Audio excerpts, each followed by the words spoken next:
कैसे बढ़ल जाता चोली के पहले तो रहे छोटा भइल कैसे बड़का दिले बारू के करा के चीज तू भीतर का पहले तो रहे छोटा भइल कैसे बड़का दिले बारू के करा के चीज तू भीतर का कहवा झूलत बारू तू झूला ना झूलत बारू तू झूला ना कैसे बढ़ता बे ए ननद सुन न कैसे बढ़ल जाता चोली के फुलावा ना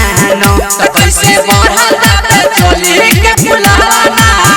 चिरो बढ़ल जाता चोली के फुलावा ना डीजे विकास कैसे बढ़ल जाता चोली के सीतामढ़ी कैसे बढ़ल जाता चोली के फुलावा ना रोज रोज रतिया में कहाँ तू जालू हमारा तो तू ननदो ठीक ना बुझालू रोज रोज रतिया में कहाँ तू जालू हमारा तो तू ननदो ठीक ना बुझालू तो काहे हो तो नहीं के तारो गवाना मानो काहे हो तो नहीं के तारो गवाना मानो बाहर बढ़ल जाता हे ननद सुन न कैसे बढ़ल जाता चोली के फुलावा ना कैसे बढ़ल जाता चोली के फुलावा ना चिरो बढ़ल जाता चोली के फुलावा ना डीजे विकास कैसे बढ़ल जाता चोली के सीतामढ़ी कैसे बढ़ल जाता चोली के फुलावा ना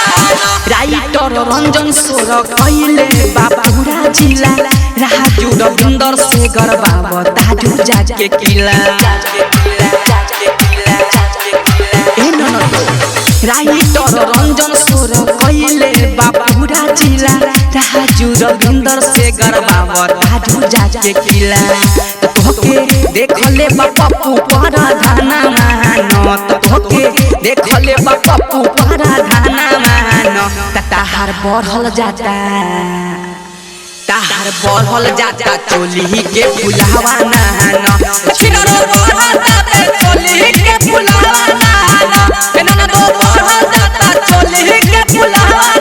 ना पहले तो रहे छोटा भइल कैसे बड़का दिले बारू के करा के चीज तू भीतर का कहवा झूलत बारू तू झूला ना कहवा